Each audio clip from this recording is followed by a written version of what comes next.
Nós vamos continuar nosso estudo em Atos capítulo 15. Atos 15, aproveitem, nós estamos despedindo de Atos para depois ir para outro texto. Mas ainda nós precisamos gastar um tempo em Atos capítulo 15. E eu quero ensinar aos irmãos, ou relembrar para alguns, o significado desse concílio. Primeiro tem que explicar o que é a palavra concílio. Concílio é uma reunião, para não ficar muito snob, né? Mas para ser snob a gente pode falar, concílio é uma reunião de gente importante. Bom, é só gente importante em concílio. Aqueles que discutem os assuntos. São convidados para discutir os assuntos pessoas que entendem do assunto. Não que tenham a mesma opinião. Normalmente os concílios são para chegar a uma opinião. Houve já concílios na história da igreja, muitos concílios. Alguns concílios nem dizem respeito à nossa fé, mas eles chamam de concílios eclesiásticos, quer dizer, concílios da igreja. Por exemplo, alguns concílios foram muito importantes. Por exemplo, havia pessoas que não acreditavam que Jesus Cristo veio em carne. Eles achavam que Jesus veio, sim, para esse mundo, mas ele não era carne e sangue igual eu e você. Ele era uma imagem assim que ele passava para as pessoas que ele era uma pessoa real, mas ele não era real. Se isso fosse verdade, isso coloca por terra um monte de coisa que a gente acredita. Se não, toda a nossa fé. Porque toda a nossa fé é baseada no Cristo que veio em carne. Senão ele não morreu na cruz, ele só fingiu. Senão ele não pode assumir os meus pecados, porque ele não é igual a mim. Então veja a importância que é. Mas tinha Ário, era um homem que não acreditava que Jesus era Deus. Depois tem Marcion, tem outras pessoas na história da igreja. E com o tempo eles precisam fazer alguns concílios para resolver essa questão. E em algum concílio não é que eles decidem que Jesus é Deus. Eles não precisam decidir isso. Jesus é Deus. Os concílios são para confirmar a fé. Confirmar aquilo que já cremos. Teve alguns concílios chamados concílios canônicos. Esses concílios eram para determinar quais livros eram inspirados por Deus e quais livros eram apócrifos, ou livros que não devem estar num volume que nós chamamos de Bíblia. Então, esses concílios canônicos, eles lutaram por algum tempo sobre alguns livros, até que, em alguns concílios, eles firmaram que os 66 livros que nós temos, eles são Bíblia. Os outros livros não são. Inclusive, livros que foram escritos pelo apóstolo Paulo. O apóstolo Paulo escreveu cartas que não estão aqui. Só 2 cartas estão aqui. Mas esses concílios, na verdade, eles não decidiram nada. Alguns pensam que eles decidiram. Mas para os crentes, eles não decidiram nada, eles só confirmaram aquilo que os crentes já praticavam. Ou seja, quando se vê as igrejas lendo os livros, quais livros que eles leem, quais livros que eles citam, os primeiros escritores, quais livros eles citavam como palavra de Deus, quais eles não citavam. Então, já estava correndo entre os crentes por influência, por direção do Espírito Santo, já estava correndo na mente de cada um o que era Bíblia e o que não era Bíblia. E o que era Bíblia? Esses 66 livros que nós temos. Então eles criam dessa maneira. Esses concílios vieram apenas confirmar. Esses são os livros. Aí ficou estabelecido, confirmado, que a igreja crê nesses 66 livros como inspirados por Deus. São apenas exemplos, tá, irmãos? Tem muitos e muitos concílios em várias cidades do mundo, no passado, tá? Esse é o primeiro concílio que a igreja teve. Houve ali uma confusão. A confusão foi que alguns acreditavam que a circuncisão era a garantia de alguém, da família, né, onde tinham os homens, das pessoas serem salvas. Se não fosse circuncidado, não era salvo. Tinha que crer em Jesus e depois tinha que ser circuncidado aqueles que não eram os judeus, né, não era o povo de Deus. E eles começaram a exigir isso. E por causa disso, então, houve esse concílio para tratar o assunto. Então, qual o significado desse concílio? Foi uma reunião que confirmou que a circuncisão era essencial para os judaizantes. Judaizantes é aqueles que queriam trazer a doutrina dos judeus para dentro da igreja. Eles queriam trazer os ensinamentos de Moisés para dentro da igreja. Mas Moisés não é de Deus? Sim, Moisés é de Deus. Todo o Velho Testamento é Deus quem dirigiu, mas era apenas para cumprir as promessas a respeito do Salvador Jesus. Quando o Salvador Jesus veio, então não precisa mais sacrificar animais, não precisa mais cumprir aqueles rituais, não precisa mais proibir comer carne de porco, por exemplo, e um monte de doutrinas, não precisa mais. Então, a reunião confirmou isso. Foi uma reunião também que definiu Tiago como Tiago, irmão de Jesus, porque o Tiago, apóstolo, ele tinha sido morto, né? Confirmou Tiago como líder da igreja. E também esse concílio confirmou quais seriam os próximos passos da igreja nos dias seguintes. Daqui para frente, como que a igreja tem que fazer, tem que agir. Então, foi um concílio muito importante. É importante ter conversas sérias. Às vezes, na sua casa, precisa sentar. As pessoas precisam sentar e conversar sobre alguns assuntos. Está muito tempo no chuveiro, vamos diminuir. 40 minutos é muito tempo, vamos diminuir para 10 minutos, 5 minutos. Então, olha, tem que respeitar. Se você está na escala de colocar o lixo lá fora, tem que colocar o lixo lá fora. Não pode pular, senão vai deixar para o outro. E assim por diante. Na sua casa tem regras, não tem? Algumas. E se as pessoas não estão cumprindo, olha, terminou de comer, não vai lavar a louça, mas pelo menos coloca na pia. Então, às vezes, a dona de casa, às vezes o pai, às vezes o filho. Às vezes o filho pede uma reunião com os pais, com os irmãos.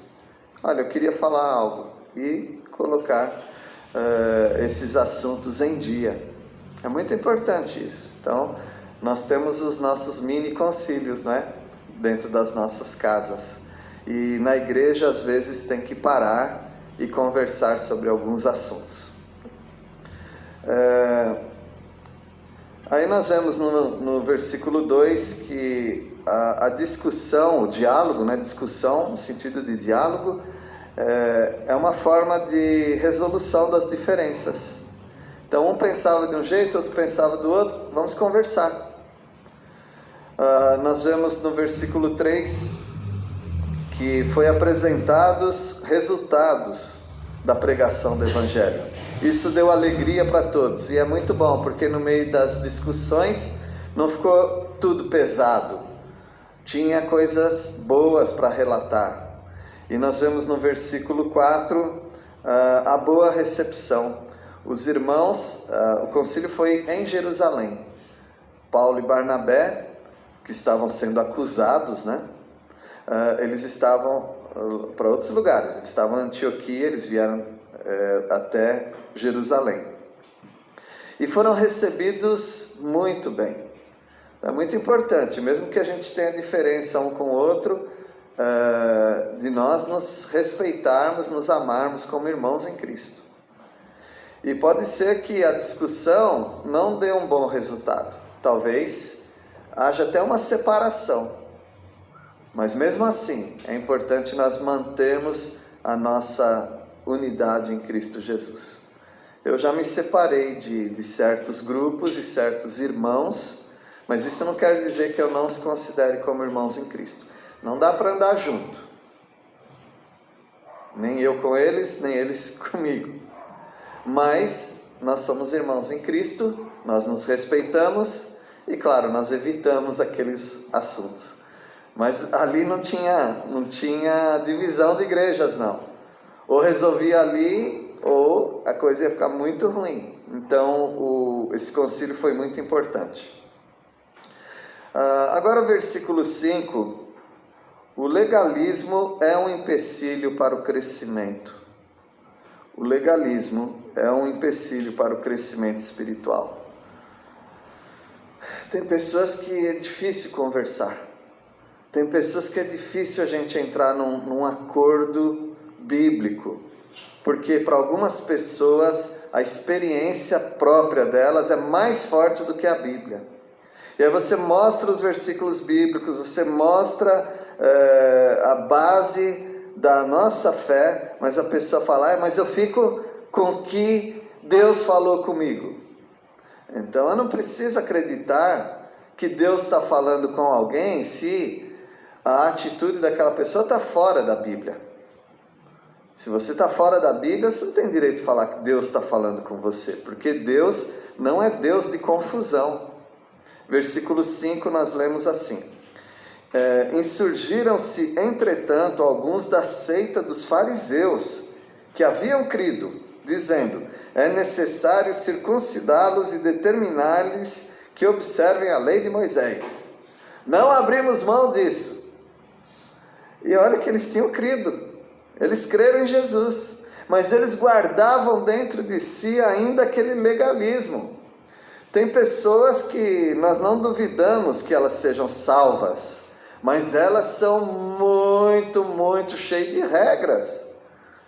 Ninguém aguenta tanta regra assim, principalmente regras que Deus não está falando que você tem que ter na sua vida. Então as pessoas começam a mandar nos outros, as pessoas começam a proibir certas práticas, não nas suas vidas, mas na vida dos outros. Elas começam a dizer o que você não pode comer, elas começam a dizer que roupa que você não pode usar ou que você pode usar. Elas começam a impedir você de ir em certos lugares, porque elas acham que não está certo para elas, então para você também não está certo. Aí elas vão falar sempre a aparência do mal, elas vão falar várias vezes essas palavras, quando convém para elas. Porque se elas fazem algumas coisas que nós poderíamos repreender, elas vão se defender de alguma maneira. Então nós precisamos chegar no mínimo irredutível. Essa expressão mínimo irredutível é a seguinte: você tem um costume na sua casa, não tem? Você tem vários costumes na sua casa, que talvez não sejam os mesmos que os meus. Você tem várias preferências de diversão, por exemplo, que talvez não sejam as mesmas que as minhas. Então nós temos uma maneira de cortar o cabelo, nós temos uma maneira de andar, nós temos uma maneira de nos vestir, nós temos alguns gostos e preferências musicais e muitas coisas, não dá nem para falar, tanta coisa. Tem uma expressão antiga que fala, cada cabeça uma sentença. Cada cabeça uma sentença, ou seja, em cada cabeça há um julgamento sobre algum assunto. Então é muita coisa, desse tamanho. O que é o mínimo irredutível? É que você vai diminuindo as diferenças, diminuindo até chegar num ponto que aqui não dá mais para diminuir. Aqui nós não podemos mais negociar. Nós podemos ter muitas preferências. Podemos ter coisas que nós não concordamos de jeito nenhum com o outro. Mas chega um momento que nós precisamos chegar no mínimo irredutível. Não dá mais para reduzir. E esse aqui é um deles. Nós cremos em Jesus Cristo como nosso único e suficiente Salvador. Nós cremos que Ele morreu em nosso lugar, pelos nossos pecados. E se uma pessoa crê nisso, ela está salva, glória a Deus, né? Ela está salva. Concordamos com isso? Concordo, mas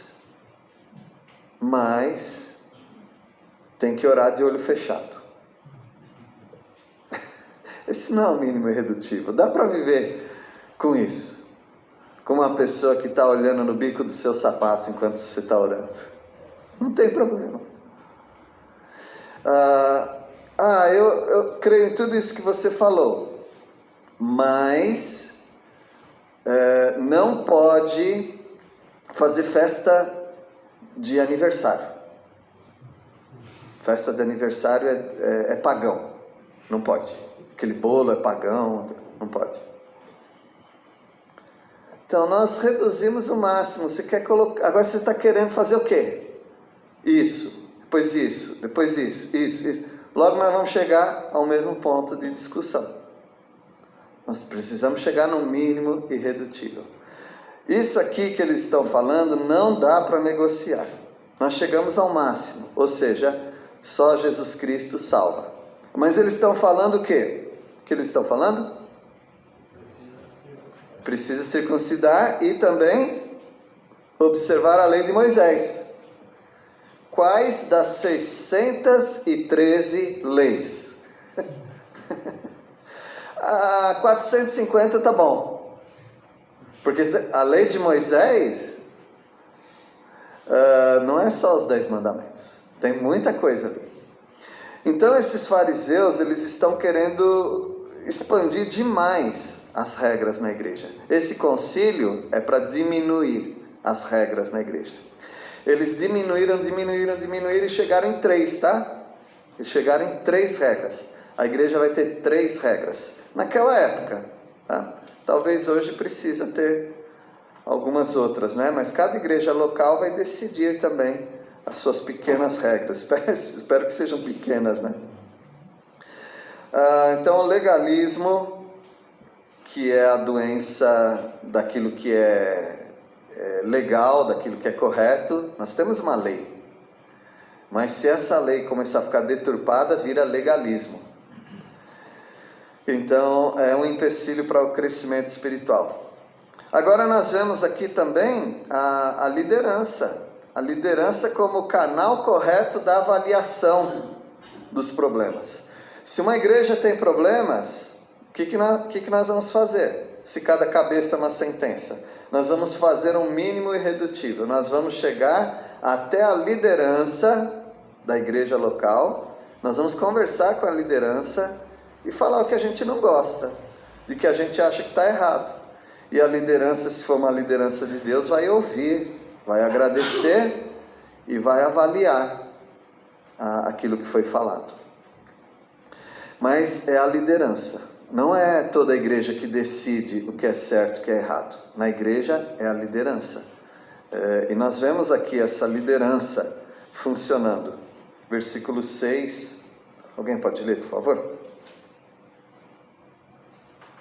Congregaram-se, pois, os apóstolos e os anciões para considerar este assunto. A igreja decide tudo. Nem sempre toda a igreja está pronta para isso.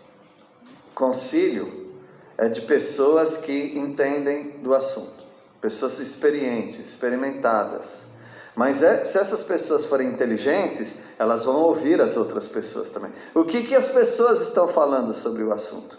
E aqui no versículo 6 nós temos exatamente isso, que a liderança é o canal para tratar isso. Então, ele se reúne com os apóstolos e os anciãos, ou seja, os presbíteros, para examinar, não para decidir ainda, mas para examinar a questão. Meus irmãos, se as igrejas aprendessem Atos 15, teria muito menos briga em muitas igrejas. Versículo 7 agora, nós vamos ver o testemunho pessoal como uma autoridade nessas questões difíceis. Tem algumas questões que são difíceis e alguém com testemunho pode resolver essas questões. Versículo 7 diz assim: havendo grande debate, Pedro tomou a palavra e disse: irmãos, vós sabeis que desde há muito Deus me escolheu dentre vós para que por meu intermédio ouvissem os gentios a palavra do evangelho e crescem. E briga para cá e briga para lá, aqueles usam, sabe, todo mundo ali, igual a classe lá do Chaves. O problema é quando para todo mundo, o Chaves solta uma, né? E aquela discussão, e Pedro, espera aí, irmãos, deixa eu falar porque vocês não entendem nada. Brincadeira, tá? Ele respeita as pessoas, mas ele quer falar algo que ele foi o originador. Isso é muito importante. É interessante como às vezes tem algumas discussões e as pessoas estão discutindo, mas ninguém para pensar como começou essa regra, como começou essa questão, desde quando é assim. Porque às vezes isso acontece com jovens e mais velhos, tá? A pessoa fala: não concordo com isso. Tá bom, mas você já procurou estudar sobre esse assunto? Você já procurou saber por que existe aquela regra?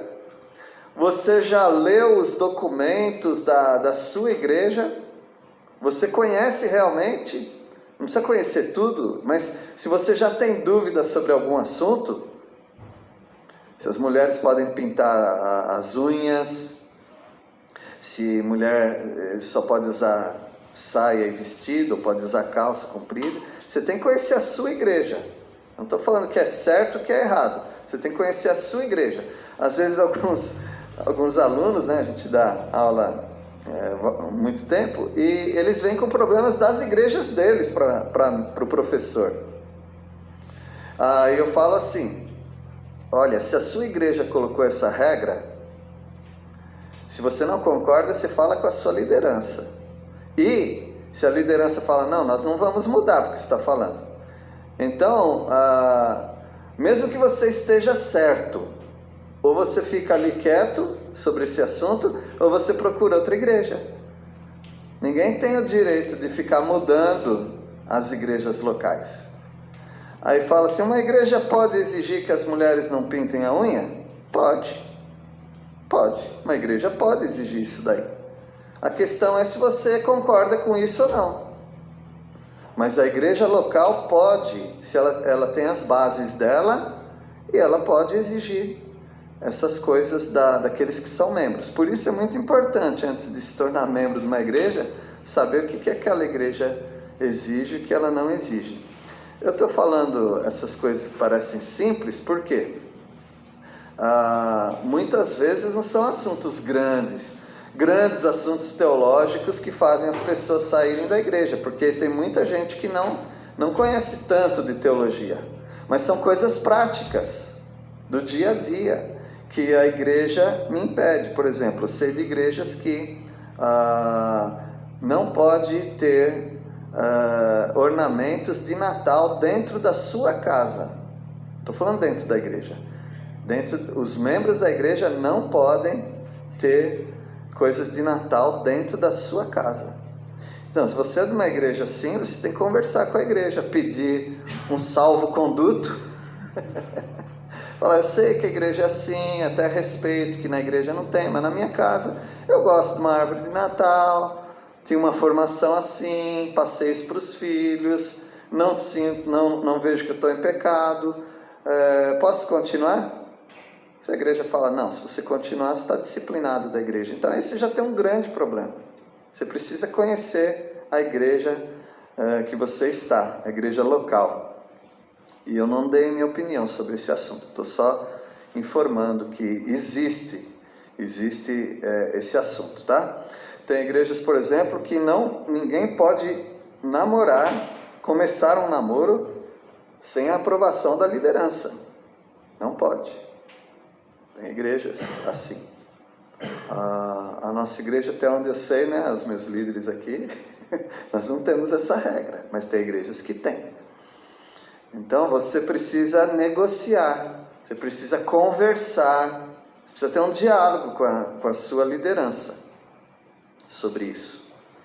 Irmãos, nós não estamos tendo nenhum problema na igreja, tá? Ninguém fica assustado. Por que o pastor está falando tudo isso? É porque é o nosso texto da palavra de Deus. São as aplicações que a gente tem a oportunidade de fazer. Versículo 7, então, o Pedro, ele fala: meus irmãos, já há muito tempo Deus me escolheu, foi eu, não vocês, foi eu. O primeiro aqui a levar o evangelho fora do arraial dos gentios foi eu. Então eu acho que eu tenho voz aqui, eu tenho uma palavra sobre isso. Queria falar para os irmãos sobre esse assunto. Versículo 8: ora, Deus que conhece os corações, lhes deu testemunho, concedendo o Espírito Santo a eles, como também a nós nos concedera. O Pedro poderia falar: eu estava lá, irmãos. Eu estava lá pregando na casa de Cornélio, tinha várias pessoas reunidas ali, e no meio da minha pregação o Espírito Santo entrou dentro deles. Eu não pude fazer nada. Foi assim que aconteceu. Então ele está tecendo assim, construindo um argumento para chegar em algum lugar, né, nesse concílio. E concílio é isso mesmo. Assuntos difíceis requerem conversas. Não, se tem assunto difícil, eu estou separado. Você vai ficar sozinho. Porque você sempre vai encontrar assuntos difíceis para resolver. Você com a sua esposa, você com seus filhos, você com a sua família, você com a sua igreja, sempre haverá assuntos difíceis. Não precisa fugir da liderança, não precisa ter medo de falar. Converse. Versículo 9. Pedro continua, né? E não estabeleceu distinção alguma entre nós e eles, purificando-lhes pela fé o coração. Pedro então está dizendo: meus irmãos, quando um gentil é salvo, ele é salvo igualzinho a nós, não diferente de nós. Já estou sabendo onde ele vai chegar nesse assunto, né? Acho que você também. E é importante ele falar, porque ele teve essa experiência, ele viu, ele relatou inclusive para outros irmãos que também ficaram na dúvida, mas quando ele explicou, isso foi lá atrás, né? Capítulo 10, 11... Quando ele explicou, todo mundo ficou satisfeito, todo mundo ficou contente. Então esse assunto já está liquidado, já estaria liquidado, já estaria resolvido. Olha, sobre isso nós já conversamos. Os gentios também podem receber o Espírito Santo. Não somos nós que colocamos o Espírito Santo dentro das pessoas. Quando uma pessoa crê, o Espírito Santo entra dentro delas. E aquelas pessoas que se converteram na pregação de Pedro, eles não eram judeus. Vocês acham que eles se circuncidaram antes de serem salvos? Não, eles não se circuncidaram. E Deus os aceitou sem a circuncisão. Então esse assunto aqui, por que ele está sendo trazido de volta? Não é? Porque mais gentios se converteram. Então é muito importante, quando há uma discussão e algum problema de assunto, voltar ao passado e relembrar quando foi a primeira vez que aconteceu. Já aconteceu isso alguma vez? Já. Como foi tratado? Aceitaram os gentios. Então, será que já não começou a formar ali um padrão e nós temos que fazer isso hoje também? Aceitar os gentios e não exigir deles cumprimento da lei de Moisés e circuncisão? Então Pedro estava sendo muito sábio aqui. O testemunho pessoal resolve muitas questões. Às vezes tem igrejas e instituições que algumas pessoas que estão ali fizeram parte da fundação daquele lugar, daquela igreja, daquela instituição. Vocês não acham que é importante conversar com essas pessoas? Muito importante, porque elas estiveram desde o início, então elas têm que ter uma autoridade sobre aquele assunto. Uma pessoa que está muito tempo num lugar, por exemplo, será que ela não tem que ser ouvida? Precisa ser ouvida, porque ela já viu muita coisa acontecendo e talvez ela tenha uma resposta para situações semelhantes que ela já passou. Então esse concílio foi um concílio muito sábio conversar.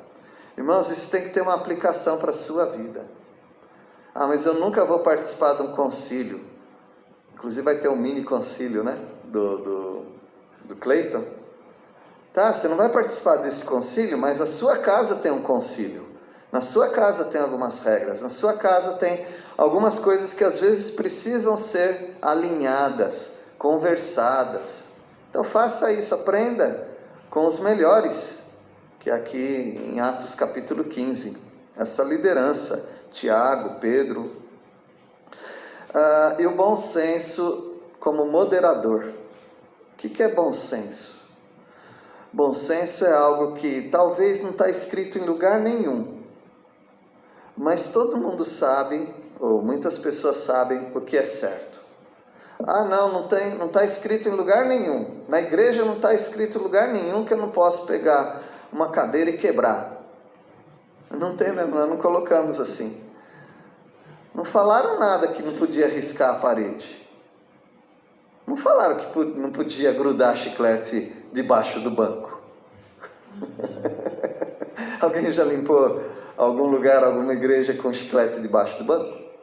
Ah, mas não falaram nada que não pode deixar copinho de água dentro da igreja.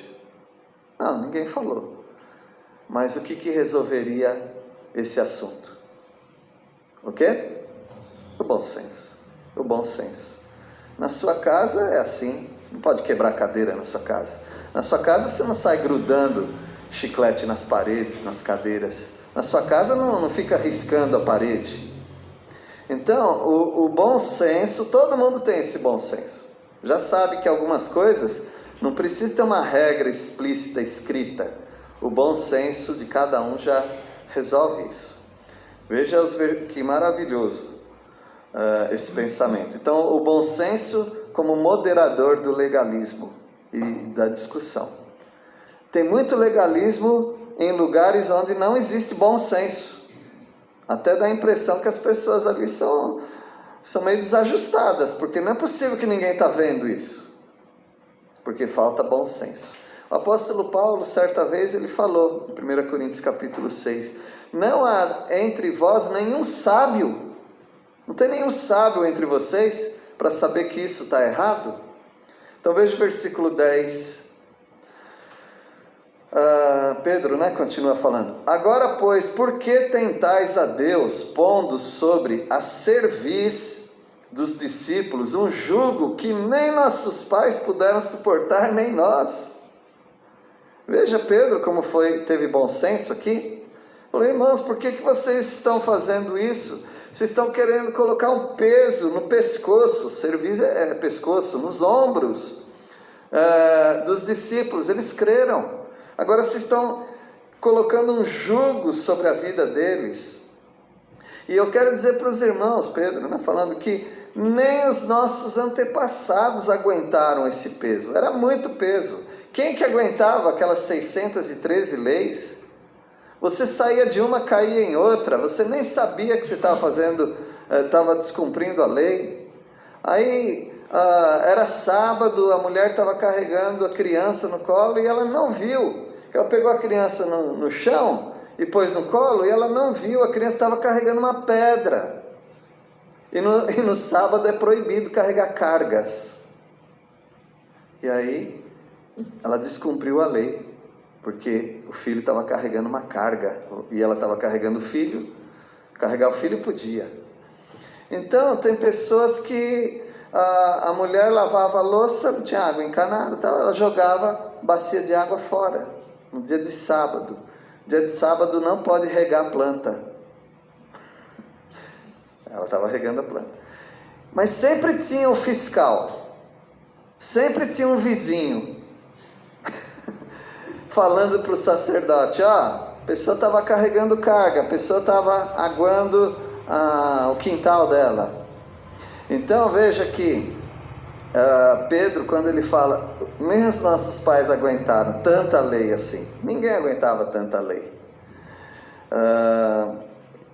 e nem nós, nem os nossos antepassados e nem nós.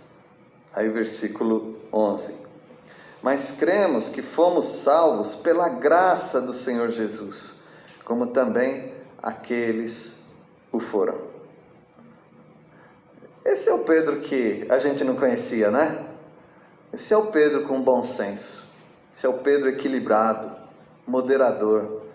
Então ele está dizendo, não vamos colocar essa carga nos gentios. Por quê? Nós fomos salvos como? Através da graça do Senhor Jesus Cristo. Apenas isso. Foi um presente de Deus para nós. Aqueles foram também. O que ele quer dizer com aqueles, irmãos? Os gentios. Aqueles que creram, que vocês estão falando aí que eles não podem ser salvos se não forem circuncidados e cumprir a lei de Moisés, eles também foram salvos pela graça de Deus.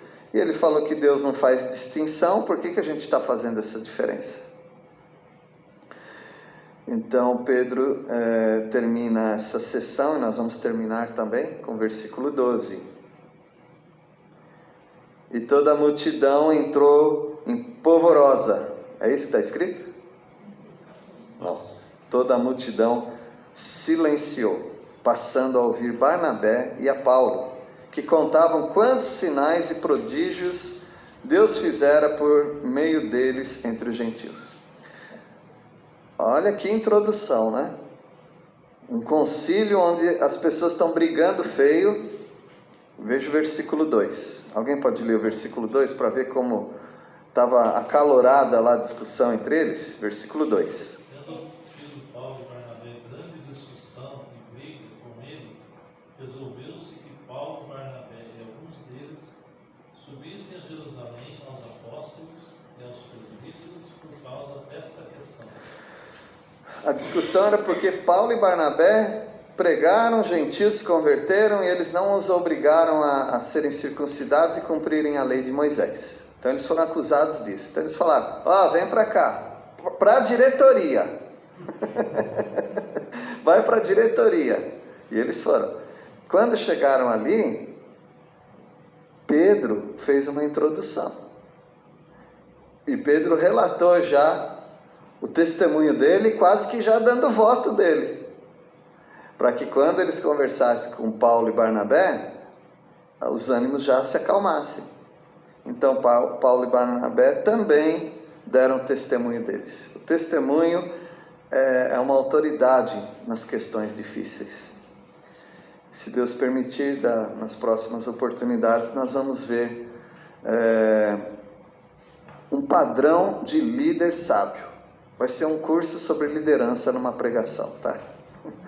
Então, nós vamos ter o direcionamento de Deus pela palavra, como é ser um líder sábio. E através de Tiago vai nos ensinar isso aqui na Bíblia. Pedro já mostrou a sabedoria. Meus irmãos, que Deus abençoe a cada um de vocês. Nós temos muitas questões difíceis na igreja e na vida, e nós precisamos ter sabedoria de Deus, como resolver essas questões. Não chega, como se diz, com o pé na porta.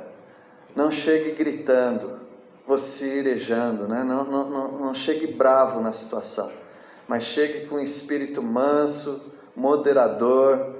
Vamos conversar e vamos resolver essa questão, porque Deus vai ficar muito contente com isso. Mas Satanás, ele quer colocar lenha na fogueira. Não caia nessa, tá bom? Que Deus abençoe os seus lares. Deus abençoe vocês nos seus trabalhos, na sua escola, em todos os lugares onde você tiver algum conflito. Que Deus te dê sabedoria para se acalmar, ouvir, conversar, perguntar e relatar. Vamos orar.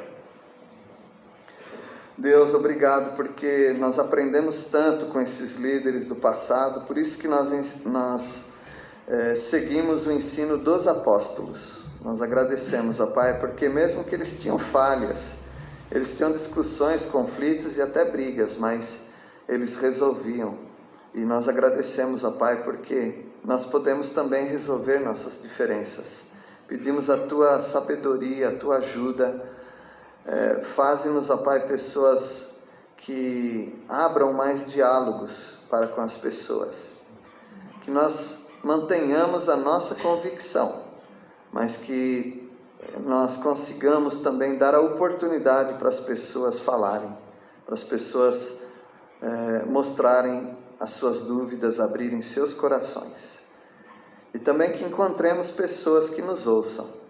Nós agradecemos por esse texto da Tua Palavra. Continua a nos ensinar, em nome de Jesus. Amém.